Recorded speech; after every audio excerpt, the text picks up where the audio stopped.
Welcome to the Hybrid Real Estate Professional Podcast, where we dive deep into the intersection of career, family, and finances.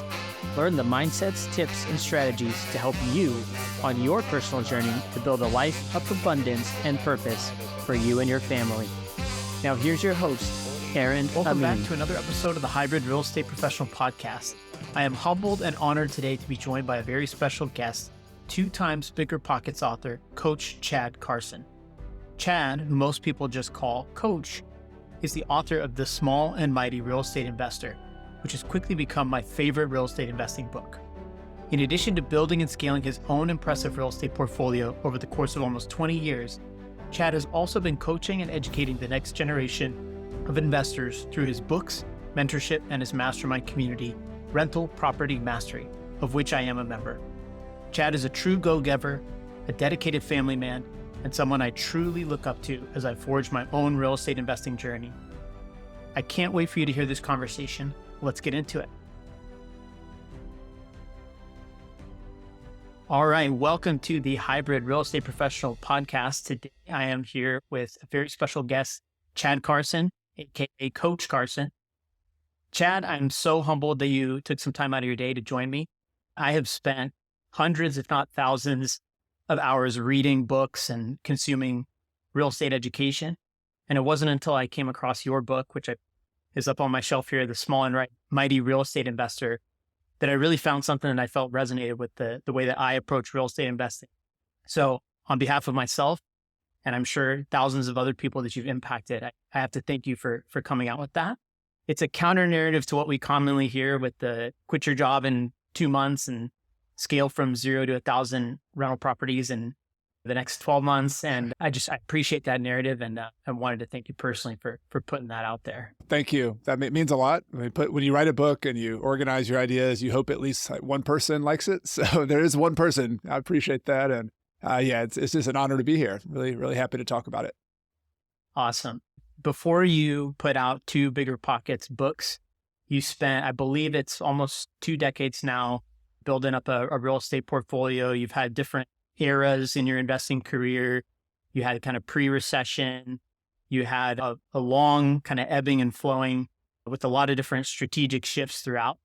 So I'm wondering if you can maybe just retrace in a nutshell what your journey's been like, especially in the early years. Yeah, there's a few big phases for me. And I mean, you know this, but I break my kind of rental property journey into 3 big phases. Like starter is just brand new, you're just beginning, and then wealth builder, where you're really accelerating, trying to turn a small amount of money into a much bigger amount of money. And then you have this 3rd phase, which I used to call ender. Like I got this from a teacher of mine, Pete Fortunato. I'm calling it more and more the harvester phase, because there's no end. You're never done financially. You're always working, but it's a phase where you're living off your money. You're harvesting it more. You have a different set of priorities. And so for me, the starter phase was right out of college. I was 23 years old, and there's different approaches to starting real estate. I would say a large majority of people do, I think what you help a lot of people do is we have a full-time job, you're investing on the side. Mine was a little bit different start, and part of that's just my DNA, the way I'm an entrepreneur. I just really like jumping in an entrepreneur game, but part of it was just luck and I was in a place in my life where I didn't have any college debt. I played football in college, so I had a scholarship. And so I was very lucky that way that I got out of college, and really not having debt gives you a lot of options. I think there's a kind of a bigger lesson there, and in general, not having personal debt and paying it off and getting your slate clean financially gives you a lot of options. And in my case, it gave me the option to be an entrepreneur flipping houses and wholesaling houses in the very beginning. And I didn't make a lot of money. Like got started with a business partner pretty quickly after I started. And the two of it, I was just living in his spare bedroom. Like I didn't have, the first year, I think we made $60,000, $50,000, something like that, flipping 4 houses, probably 4 or 5 houses. And it was like big swings. That was money for the 2 of us, plus paying for expenses and marketing. So it was a fun experience. I loved it. For me, going out and having the challenges, a lot like sports, because I played football and I played basketball. And so it was just a big kind of championship type challenge just to jump into it. But I didn't have a family to support. I didn't have bills to pay. And so I was able to do that. And I'm glad I did. But that kind of phase began me making money with real estate. But in parallel, pretty soon, a year or 2 later, I started getting into the wealth building game as well, planting seeds, buying rental properties. And I had to get creative to start off with that, smaller down payments and seller financing and just figuring out ways, because as a person who's an entrepreneur who has very sporadic, inconsistent income, you're not very bankable. So going to the bank, I could get a couple bank loans over the years, but for the first 5, 6, 7 years of my career, it was primarily having to go get other sources of financing, partnering with people, getting creative, owning a piece of a property, but having other people putting up some of the money or all the money. So that was that first step of my journey. It was just learning how to make money, flipping houses, learning how to find deals, figuring out a way to plant a few seeds on rental properties. And that brought me right up to the Great Recession, where we really accelerated and started getting pretty good at buying houses. But I think that initiated me into the second phase, which was you got to own properties, you got to build wealth. And flipping we had a lot of properties we had to keep after the Great Recession started because we couldn't flip them. And so it's like when you go through a big recession or a big change in an economy, at least in that case, you have to button the hatches down and just figure, because it's like, almost like you're in a hurricane. It's like, all right, I don't know what's going on here. There's, debris flying everywhere. It's hard to find your bearings. And so that was a phase, a huge transition phase. But in retrospect, it taught me a lot about risk, taught me a lot about how to adjust to different strategies in the market. And so that began this kind of wealth building phase that lasted pretty much until 2016, 17 for me. So what is that, 8 years later? And then I transitioned into more of a harvester phase where I took longer mini retirements with my family. I had a family by then, a wife and 2 kids. And so we lived abroad for a time, lived abroad in Ecuador. Last year we lived abroad in Spain. And so that we could talk about some of those too, I'm sure. But that as far as the financial journey goes, though, it was a lot of ups and downs in between there. But the cool thing about real estate is you see this as ups and downs happen, you have this gradual up that happens if you stick with it. And for me, it was really cool, because then harvesting some of that equity and harvesting some of that cash flow to do some of the things I really wanted to do, which for my wife and I was travel and experience new things. That was sort of what we really got to do a lot in the harvester phase. One of the harvester / ender phase, that was when I read that in your book, that was the first time I had really started to think to myself, okay, you give yourself a little permission to either take profits off the table or pay down debt or do things that aren't just strictly growth mindset. Yeah. There is a time for growth, but I think as you've seen, I'm part of Chad's community. I've been in there talking about my 8 rentals. I'm very proud of what I built, but there's a couple strategic things going on in my life, in my personal life. And Chad and I had a one-on-one session about that.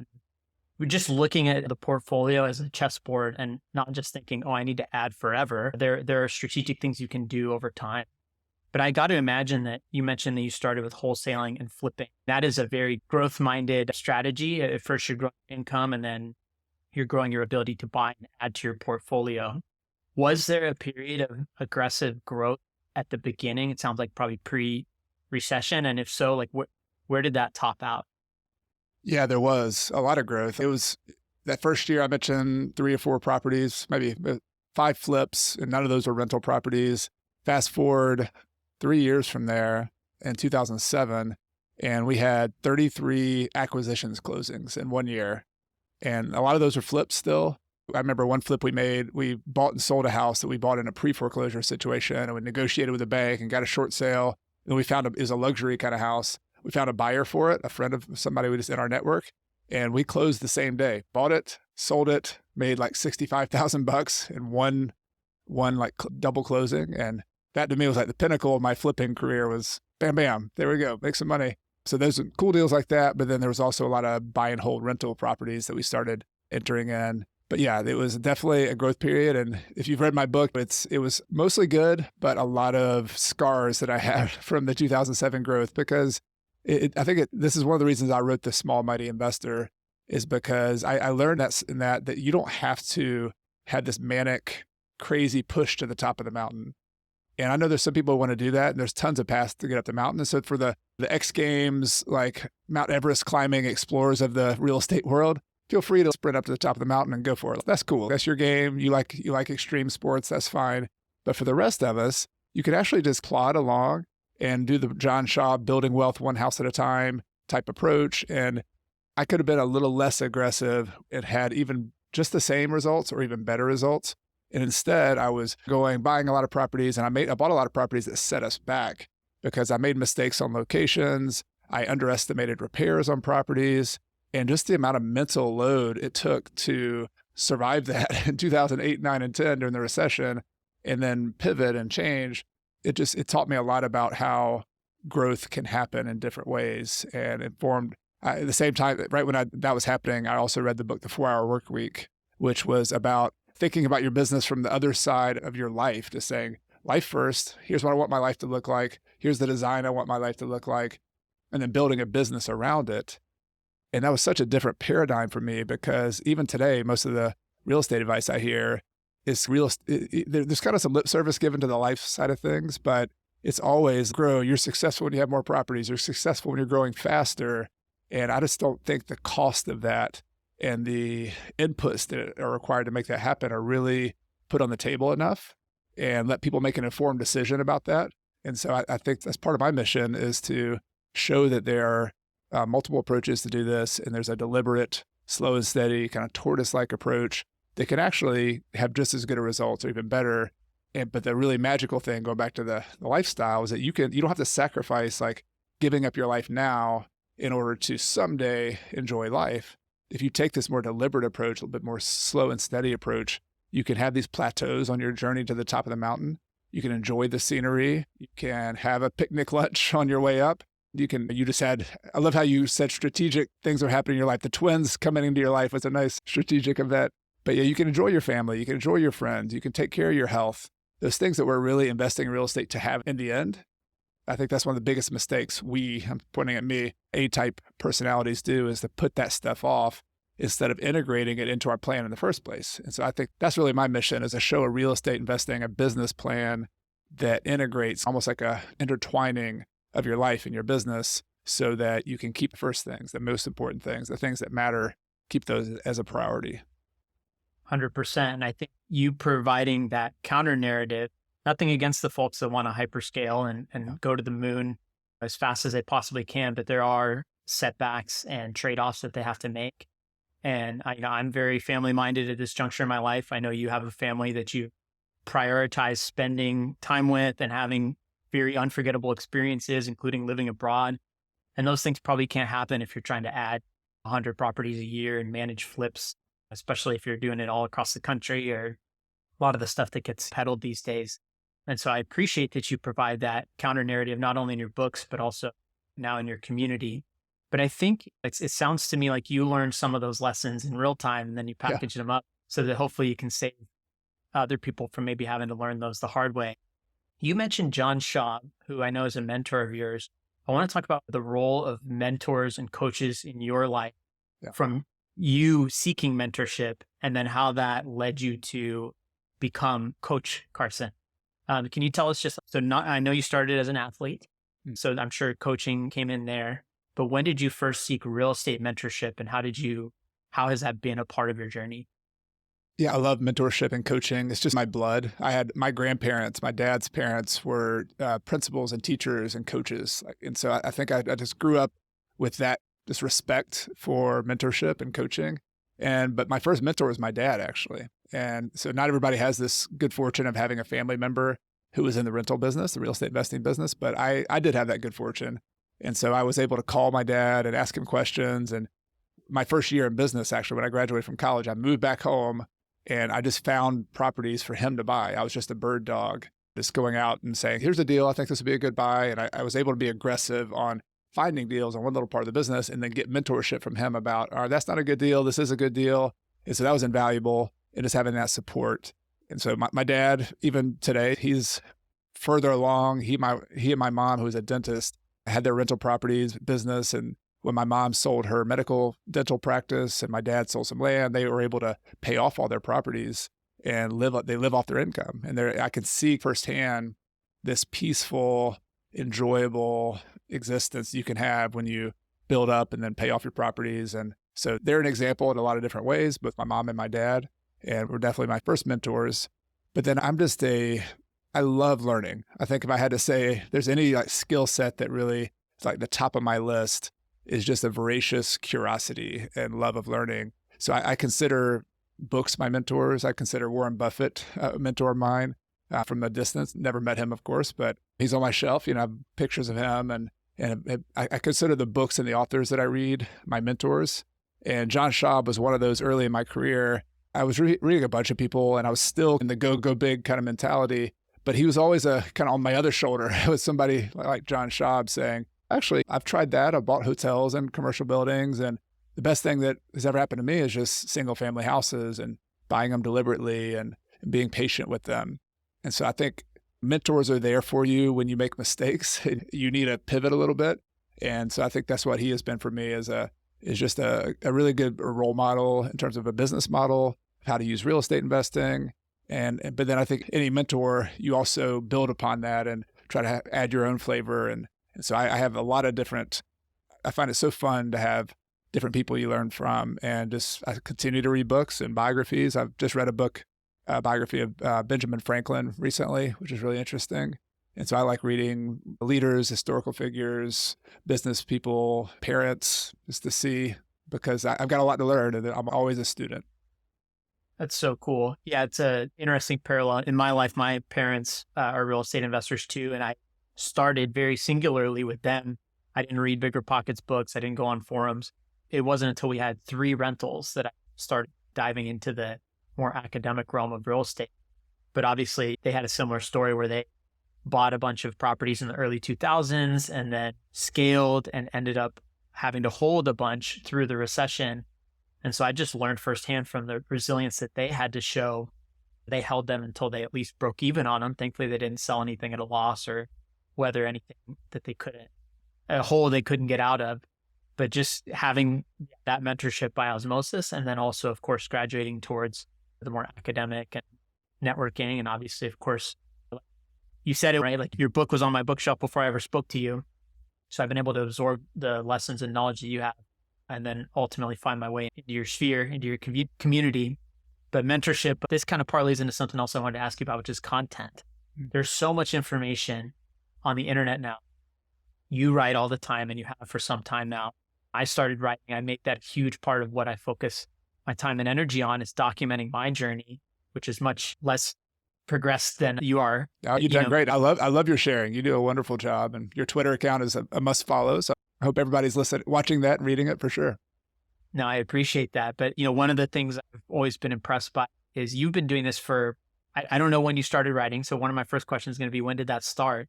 But second, I've always been impressed with pretty much any question anyone asks you, you can reply with a link to some sort of deep dive or video within about 30 seconds. Yeah, I've had this question before, and here's 30-minute explainer on exactly how to do it with worksheets and everything. And so I'm impressed with the library you put together. So I want to know, when did that start, and how much of this chronicling was deliberate and leading up towards this community that you have now?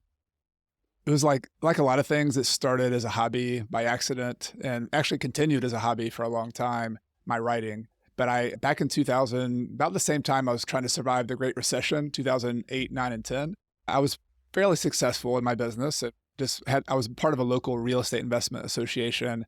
And so some of the leaders there would just ask me to come speak and come talk and teach a class. And at first it was on how do you find good deals, which is still something I teach classes on. So I would talk about my marketing. Here's what I'm doing right now. And it was at my best, I always try to show, here's what I'm doing. Here's what's working for me.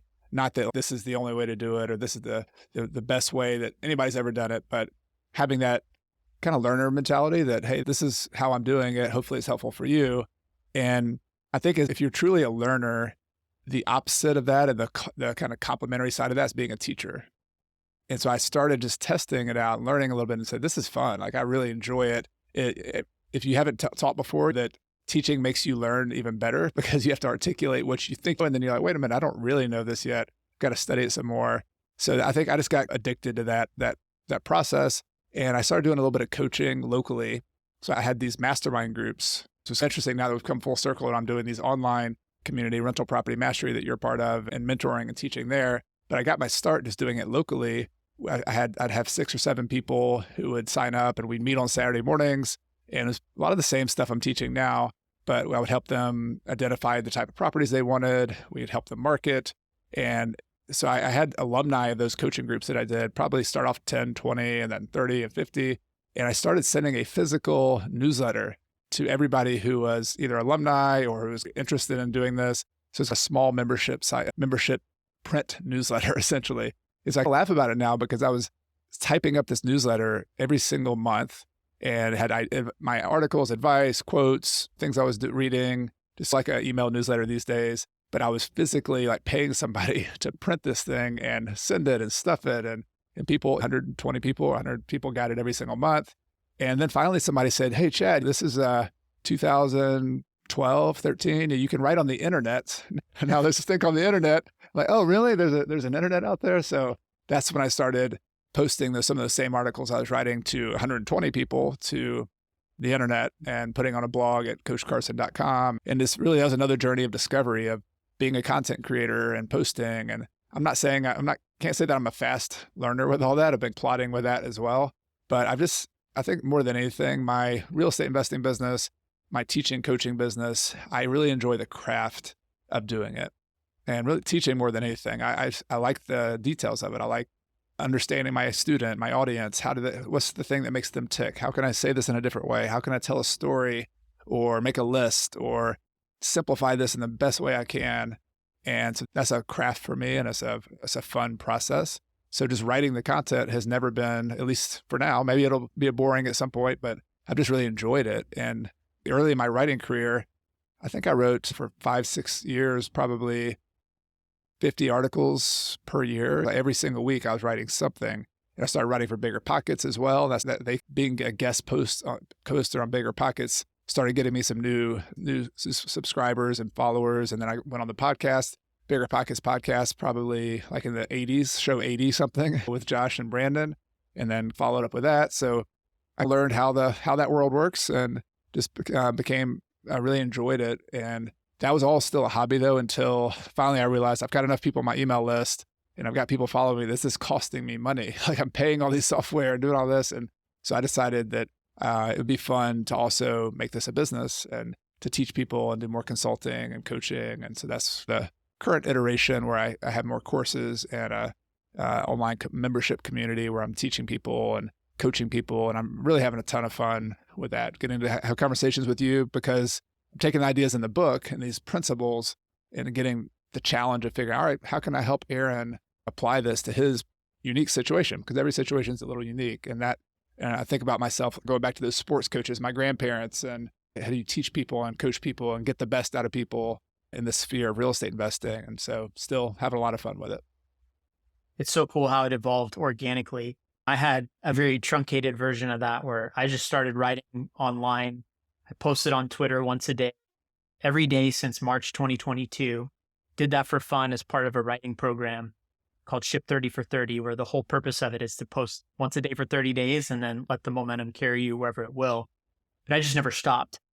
And the reason I'm sharing this is because it started as just like a fun thing. I liked writing and I liked developing the skill of writing. And then that turned into launching my newsletter. And then I committed to myself that I was going to write my newsletter once a week for a year, come hell or high water, or come twins or moves or whatever may come up. I'm going to do it. And I think you just said you took 50, you wrote 50 per year. When you do that, you start to build this library of assets. And I call them assets very intentionally because I think that stuff compounds. You've been writing for 11, 12 years, and that library just grows and grows to the point where you can do what I was saying earlier, where now when somebody asks you a question, even if it's hyper specific, you probably have somewhere you wrote about it and answered it. And yeah, there's a compounding that goes on too. Like I know you probably talked about compounding wealth. There's a compounding of knowledge, but also if you're a teacher, there's a compounding of how you explain things and stories, and you get a library of best practices. So it's, I love that repetitive compounding effect of anything you do, whether it's buying properties or writing articles. And I love your description of those as assets. 100% is. And I have a YouTube video that you can call it lucky, but like I made a bunch of videos that I thought were just as good. This one has 2 million views now, over 2 million views, and it continues to get views and it continues to get revenue and it continues to bring me new customers. And if that's not like an asset, I don't know what is. It's amazing. Absolutely. One skill I've seen you use in your education that's something I would like to learn is illustration. You're a master of illustration when it comes to teaching creative financing and taking these pretty dense, complex, not only the idea is complex, but also the math behind it. Is that something? It just reminds me of what I would imagine being in a locker room would be like when they're breaking down plays. Is that where you got that skill from? I think so, or maybe even further back. They say that a lot of the things that you really enjoy professionally, at least I don't know who they said, but I find that they were also things you enjoyed as a kid. And I was not like a wonderful artist as a kid, but I would sit there at home and draw and just enjoyed it. And I think my thoughts were better with drawing. So as soon as I'm explaining to somebody, I'm like, okay, hold on a second. You've seen it with a Zoom meeting. I'm like, let me just open the whiteboard because I got to draw this as I'm explaining it. And so I think just there's a connection with me visually putting pen to paper and the thoughts that come out of my head. And I also think that the old saying, a picture is worth 1,000 words. I really do think if you can illustrate something, it's another form of condensing that idea. It's a form of metaphor. We human beings learn in stories and metaphors. That's how we make meaning out of complex, abstract ideas. And math and real estate investing and assets and finance are pretty abstract. They're not always easy to understand. And so you understand things in bites, in little tastes. And a metaphor is not 100% accurate all the time. But if you can say, here's pretty much what it's like this, and let me draw a picture of it. And then somebody gets it, they're like, okay, now I understand it. They can go deeper and they can understand it. But the worst thing that can happen as a teacher is when you get that kind of blank stare, or the person who's on the other side gives up because they think, I can't understand that. That's too difficult for me. And my rule always when I'm teaching is that there's no dumb questions and you can learn it. I don't care, how it might take a little bit longer. It might be more complicated for you up front, but we have amazing brains that can adapt, and there's different kinds of intelligence, different types of intelligence. So I find that fascinating. I find why we learn, how we learn fascinating. And at least for me, the drawing is just fun. Like I don't know if you see in the background, I have a little whiteboard. I have these little whiteboard clipboards that I use to try to draw. When I'm doing notes, this is just my this personal note paper here is like a drawing pad. It's not a regular little notepad. I have the drawing pad. And when I go to events, like just to study as a student, I bring this drawing pad out and people are like, what is that big drawing pad you're taking notes on? But I find for me, I like to put ideas on paper, and then sometimes I'll draw lines and connect them, make mind maps out of them. And the bigger the paper I have, the more I can connect ideas and not have to be constrained by this little small space. Yeah, that's all. I don't know what that all means or why that is, but that's part of my learning process as well. No, it's really cool. And I think you have some of the best videos out there on the internet about breaking down topics like that. And that is a skill that is not easy to develop. I'm working on it myself. I haven't been able to master it enough to put anything out there that I'm willing to show the public yet, but one day soon. Yeah. So as you were saying this, it made me think about the distinction between educating and coaching, right? And I think there is a pretty significant distinction at times, right? One is to teach concept and knowledge, have the other person gain a specific skill or piece of knowledge. But coaching is so much more than that, right? There's an element of empowering, enabling, getting people out of their own heads and past whatever their blockers might be.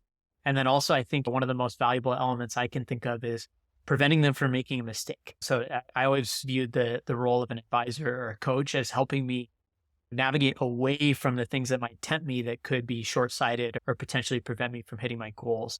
Can you maybe talk about that distinction a little? Yes, I love that question. I see a couple metaphors. One, I see a coach as somebody who is, if you're going out to climb a mountain, like the real estate journey, the financial journey, the coach is the person with you. They're more like a guide. And so I think my message to people as a guide or as a coach would be, I've been on this path before, but there might be different weather. There might be different conditions. So it's not going to be exactly the same, but let me share with you some of what helped me, and that'll help us prepare as we're walking down this path towards your goal. And so a teacher, I think a lot of teachers are coaches as well, but I think a coach is the sports coaches I've had in my past. They're definitely teachers, but there's a different level of getting down in the trenches with the student, doing the drill with them, of practicing it with them, and definitely empowering as well. John Wooden is one of my favorite coaches. He's a Hall of Fame basketball coach for UCLA. And I have so many stories with John Wooden, but he would bring his team in before the season started. And just imagine he had these Hall of Fame players like Bill Walton, Kareem Abdul-Jabbar, just amazing players. And he would sit them down for an hour and teach them how to tie their shoes and put on their socks for an hour before they even picked up a basketball. And can you just imagine like being exasperated? What are we doing? Tying our shoe for the 10th time or whatever. And then he would get them to that point of being frustrated and say, do you know why we're practicing putting our sock on and tying our shoe so many times? Because if you don't tie your shoe correctly, or if you have a wrinkle in your sock, you're going to get a blister. If you get a blister, you're going to miss a practice or two. And if you miss a practice or two, you're not going to play as well in the game. And if you don't play as well in the game, our team's not going to play as well, and we're not likely to win a championship. And I recruited you because you have an amazing talent and amazing potential to win championships, but it starts with this wrinkle in the sock and this tie in your shoe. And I think that's what a coach does. The coach breaks it down to the simplest level. And also the psychology of that is, this is a distinction between different types of coaches. John Wooden was someone who wasn't like a dictator leader. Wasn't a dictator coach. His motivation of his people was his high expectations of their potential. It was saying, I expect a lot out of you. And he would actually kick people out of practice. He would say, we're done with practice. This is a privilege to practice. You're not going to practice anymore. We're all going home. And the players were like, no, coach, we'll get it right. And he would hold them. He was tough, but it was a toughness of, you're better than that. I expect more than that. You have more potential than that.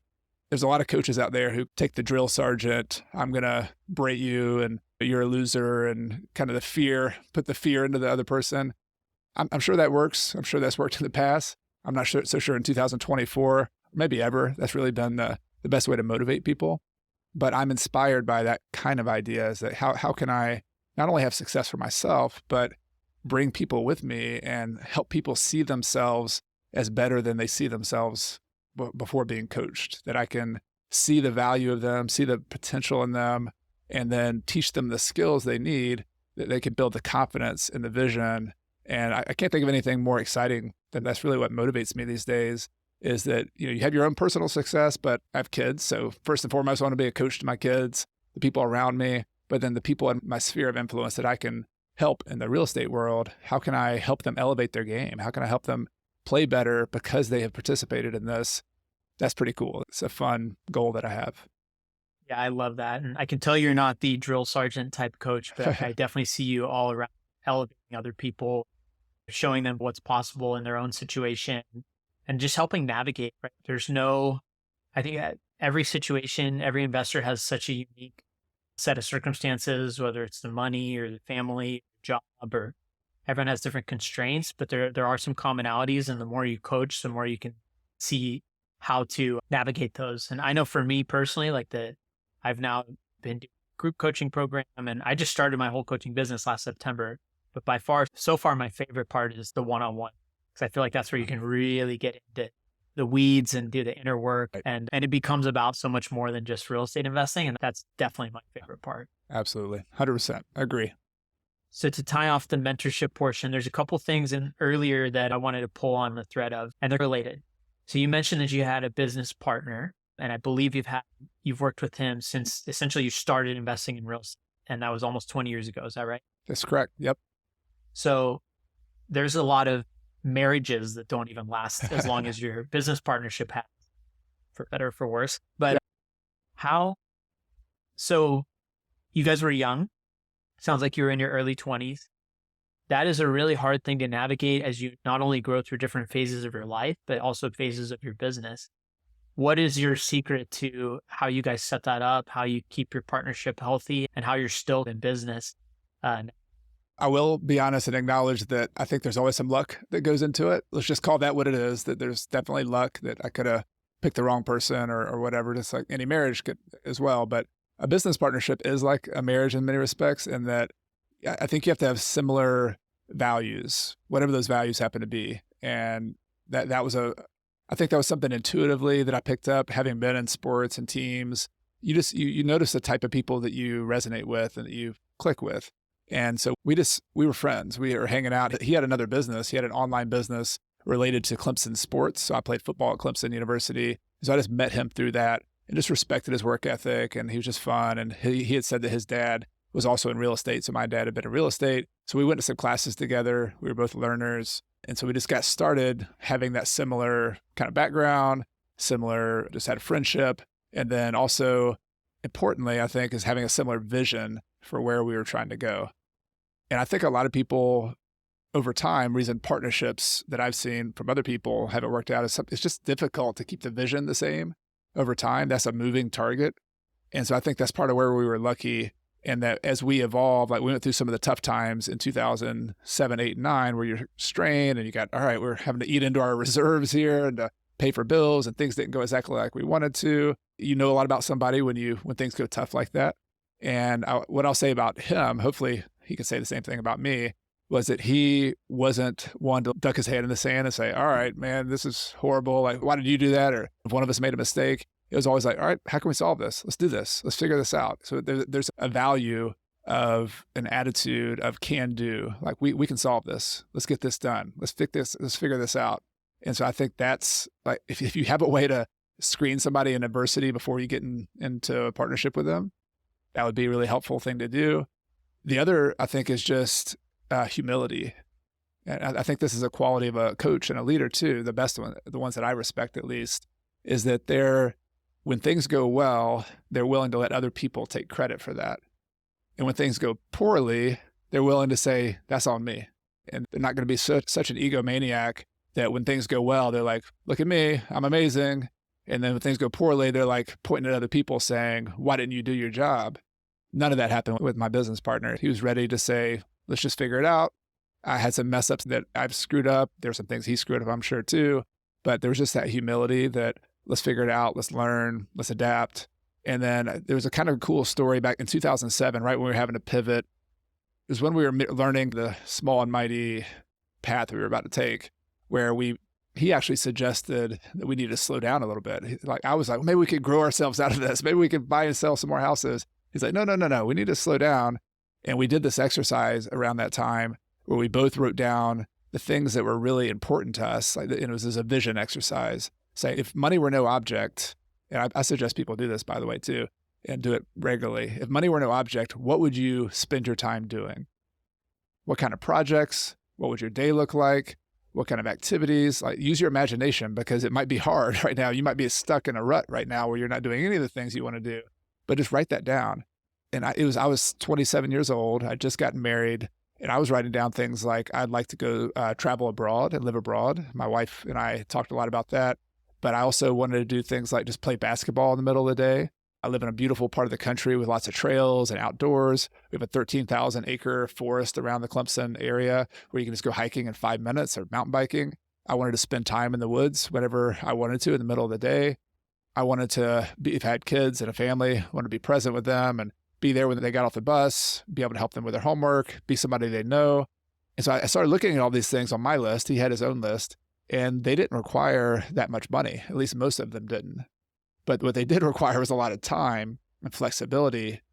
And so I think I was lucky in that when I discussed that with my business partner, he was already the one saying, we need to slow down. Maybe we need to be a little smaller. I also was like, yeah, you're right. We need to do this. And we were able to adapt our vision together, and we were rowing the boats in the same direction. And I'm not sure that always happens, but how do you predict that in the beginning? I don't know. Maybe you can give me some advice on how that looks from the outside. But I do know picking a person who has similar values and also just someone you trust more than anything is the big deal. And then you can figure out some of the mistakes you make. But if you get into the canoe with a bad person in the first place, I don't care how good your canoe is. I don't care how good your strategy is, how good the market is, that the partnership can break up even in the best of times if you don't start off with a good connection. Absolutely. So I heard a few things there. One is obviously form a really strong foundation, whether it's a personal relationship or a friendship, but really just understand the person that you're getting into business with, not necessarily just, how much money's in their bank account or what are the skills they bring, but who are they and what's important. And the second was you guys evolved together over time, which is the same characteristic that creates a successful marriage. When I think about, I've been married to my wife almost 6 years. We've been together almost 11. We're in our mid-30s. Like, I was a very different person. And so is she when we first met. But we've been able to grow together. The things for fun and the things that were most important, top of mind to us back then, are not the same as what is most important to us now. And so I do apply that mentality to a partnership, right? Because maybe there's a different version of the story where you guys were loving gunning it and wholesaling and flipping and putting all that quick cash in your pocket. But then when you decided to go more small and mighty, he lost interest, right? But instead you guys stayed aligned, and probably the communication and just evolution in your lives allowed that to happen. That's what I took away, at least. Absolutely, yes. And communication is probably what I should emphasize there. That maybe the takeaway for people is that if you communicate ahead of time, very well, be slow to start, but communicate a lot up front.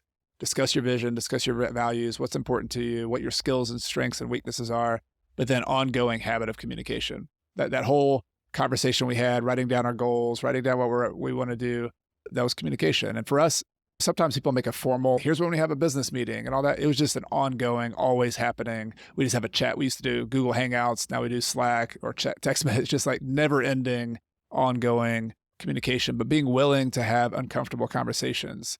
I can remember one, let me give you another specific one, because sometimes partnerships, you can get an animosity between partners if one person feels like they're contributing more than the other. And there's a moment where I was doing a lot of the buying of properties. My skill set was negotiating, and I was talking to sellers, and I got pretty good at that.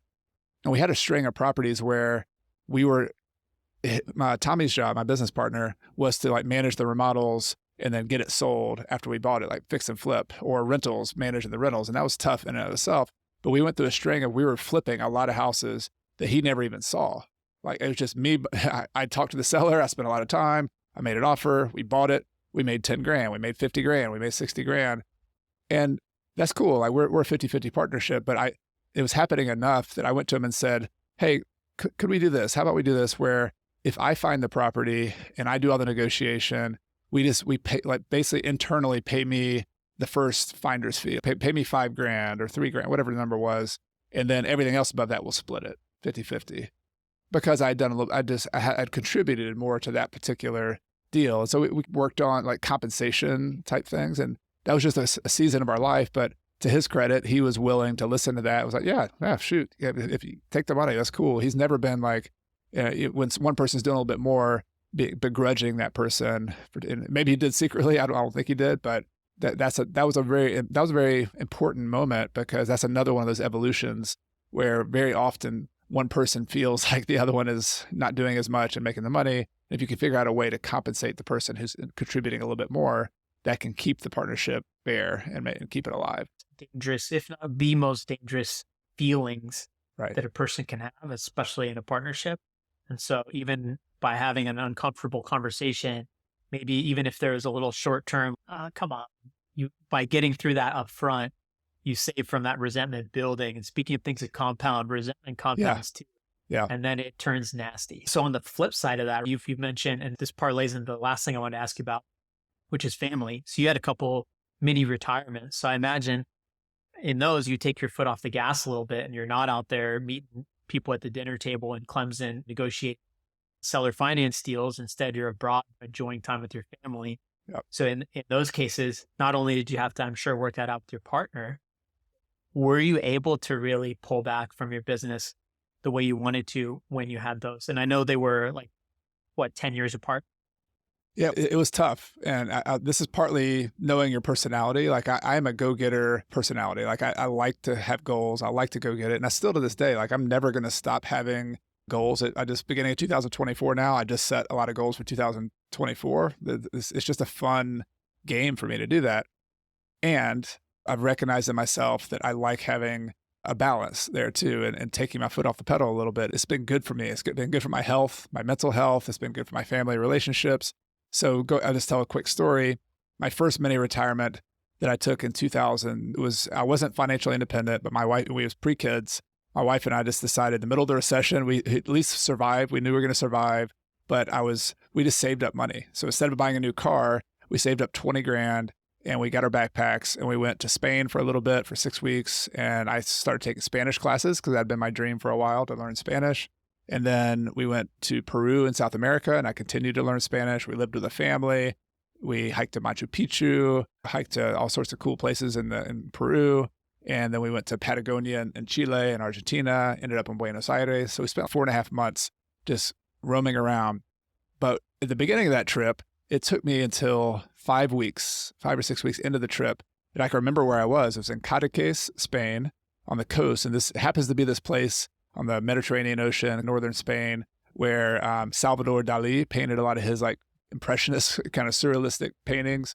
And we were just sitting on this little bench watching the sunset over the bay. We were sitting out for hours, like reading a book, talking to my wife, and she took a nap, and I even watched the sunset. And then this big, huge, like green shooting star, like after the sun went down, like shot across the sky. And I was like, this is one of those like crazy magical moments.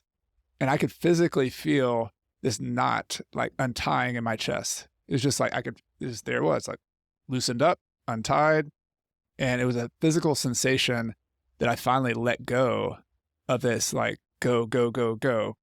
Because what I learned for myself is on the other side or behind ambition and hustle is this anxiety that is tied to it, for me at least. And so that anxiety is just it's like a low grade form of fear. We're on the plains of Africa and our ancestors are trying to make sure there's no lion. And we're just like, don't let your guard down, be anxious because that's how you survive. And that was what I was holding inside.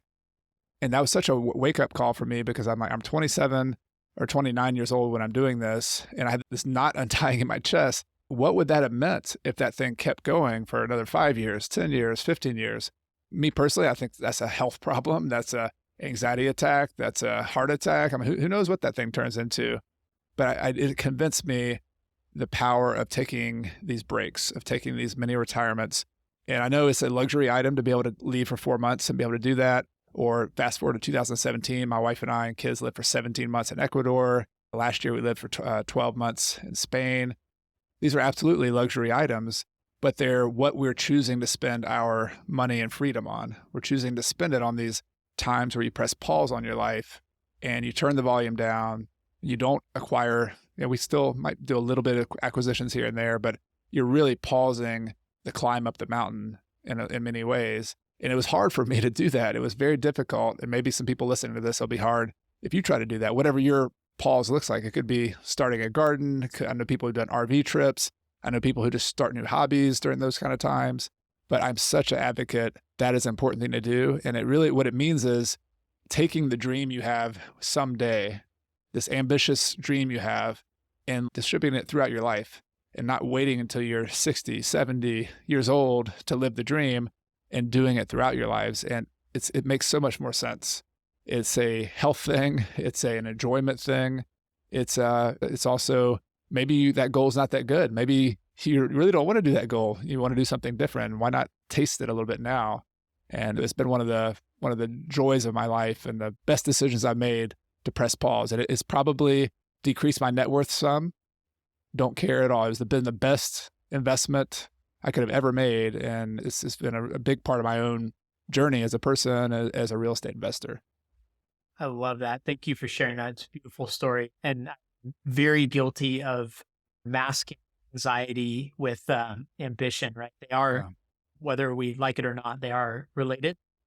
And that feeling, that knot in your stomach, when you were telling that story about that moment, I thought to myself, if there was another version too of that story where you could have been taking a phone call and just missed it. So it took a while. My mom and my stepdad both recently retired, and I watched both of them, actually, and my dad. And so over the last few years, I've watched all of them go through this, I don't even know what to call it, adjustment period. Yeah. Where they have 30, 40 years of corporate experience, like just that momentum crammed into their head. And it took my mom almost a year just to get that knot untied. And she couldn't even sit at a computer for a long time. And it's an interesting thing because if we don't do that until we're 60, then you don't even realize some of the stuff that's happening in your head. Like you said, some of that anxiety we're carrying around. So the mini retirement idea is really smart because you gain that perspective earlier in your life and allowed you to reset and even retool, refactor some of your vision so that you could build the rest of your real estate journey, your business, around the things that are truly important to you. But you wouldn't have necessarily been able to do that if you get that perspective. Exactly. It's a journey of self-exploration. Entrepreneurship and investing, it seems like an outer pursuit, but it's really an inner pursuit. It's as much as anything. It's like the Maslow's hierarchy of needs. You take over, you get those like basic necessities taken care of, your food, your water, your need for connection with other people, your security. But ultimately, like this is about doing the things that matter to you. I've heard it, I think Maslow said it's like soul oxygen. Like to the extent that once you take care of the necessities and security, if you don't pursue the things you can do, like the things that's calling to you inside, that manifests itself as mental illness, like as unwellness, as anxiety attacks, as depression. And I know this is a more complicated subject, right? But I've seen it a lot. I've seen lots of friends who had financial independence and were major depressions afterwards. And we human beings, we are wired to purpose and production and being helpful, and being able to have that journey of self-exploration earlier in your life is a gift you give yourself. It's better than a luxury car. It's better than a yacht. It's better than any of those other things. It's the pinnacle of luxury items that you can give yourself, is that opportunity to get to know yourself better so that you can then keep evolving and becoming hopefully a better person. You use the word luxury when you talk about those, but to me, it's more that you made a choice, right? You made a choice to prioritize those experiences and that time with your family in that moment. And from what I recall from other times I've heard you explain those, it's not like you were living in some villa that costs $15,000 a month.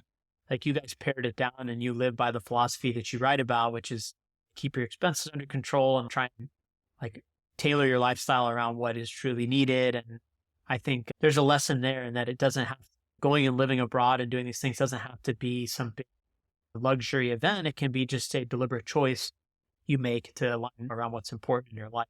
Absolutely. Yeah. Good. I think when I think of luxury, I'm thinking of the alternative is we spent 20 grand on our trip for 4 months and when I was 29 years old, or we spent $3,000 a month in Ecuador. So 40 grand for the year. And in Spain, we spent 8 to 10 grand per month. Like those things, we could have spent money on other things that seem to be more fulfilling, the bigger house, the luxury car. And there's nothing wrong with any of those things. I'm just really suggesting, I'm advocating for people to prioritize that item. And you don't have to spend, like in Ecuador, we lived in a really nice apartment, but we paid $600 a month. When you use geographic arbitrage, you can live really well and not have to spend as much money. But it is an investment in yourself that I think the returns are just enormous compared to the fancy car, to the little bit bigger house. And yet it's a little bit harder to measure. It's a little less tangible, but it's been the most important money I've spent and time I've spent in my whole life. Absolutely. And I think as I look at where I am with my family and how old my kids are, and that intrinsic desire that I have to grow, this last year in particular, I spent a lot of time ruminating on this idea of having permission to pause or permission to refactor. And that was one of the benefits of the conversation I had with you. There's some other mentors and folks in my support network that really helped me come to that conclusion. Okay, great, Aaron, you bought 8 rentals in 6 years. That doesn't mean you have to buy 20. You have to keep adding and adding, because you will end up with that crippling anxiety. You will end up letting it run away from you, especially like with a job. And a lot of the listeners to this podcast have full-time jobs too. But I think what you've done, not only with your life, but with the education materials you put out, is show that hey, there's a path to balance this. There's a path to build methodically at a pace that makes sense for the individual. I love all the examples in your books of different people, real people who have deployed these strategies and enabled whatever it is they're looking for, whether that's early retirement or a certain amount of income or helping one spouse stop working so they can spend time with their families. So there's so many options, and that's why I've chosen real estate investing, understanding that's why you have chosen it too. And I think you're living proof of what it can look like if you play out that path. Well, so I know we are out of time, and I have a million more questions I'd love to ask you, but I guess maybe I'll have to have you on again in the future. I tried to go a little different direction. Hopefully nobody's disappointed. We didn't actually talk about real estate investing all that much, but if you want to hear Chad talk about real estate investing, he has his own podcast where he goes deep into all that stuff. So thought I'd give a little different flavor here and get a little more into the backstory, lifestyle. I love the questions. They were definitely different, and hopefully, but also the foundational pieces of real estate, partnerships, and why you're doing this, and the journey that you take is an important part of the X's and O's and logistics as well. So I appreciate you asking those. Absolutely. Thank you so much for taking time out of your day to come on the show. Would love for you to plug not only yourself, but where can people find you? How can they learn from you? And what's the best way to stay in touch? Right. Well, thank you for having me. This has been a lot of fun. If you're listening to this podcast and you like podcasts, I have a podcast called Real Estate Investing with Coach Carson. I have a new episode that comes out every Monday. I might be adding a few. I'm toying with the idea of ramping up a little bit and having an Ask Coach episode every Friday as well. So if you go on YouTube and look for Coach Carson, if you look on your favorite podcast player and search for Coach Carson, you'll find it there.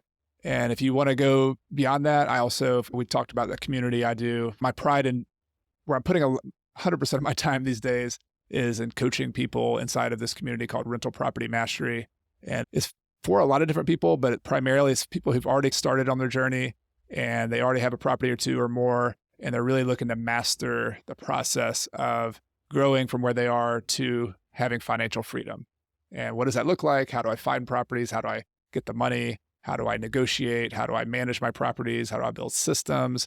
So my goal is to turn the business that I have into the systems and the process is almost like a little mini franchise where you can take the systems off the shelf, apply them to your life and build your business. And then I get to ride co-pilot with you and help you out as your coach and helping you keep it accountable and implement it. So for anybody who's interested in that, you can search for Rental Property Mastery and with Coach Carson, and that'll be out there as well. Awesome. Thanks again, Chad. I will drop all those links in the show notes so everyone can find you real easily. And I hope to have you back on again someday soon. Yeah, love to do it, Aaron. Thanks a lot. All right. Thanks.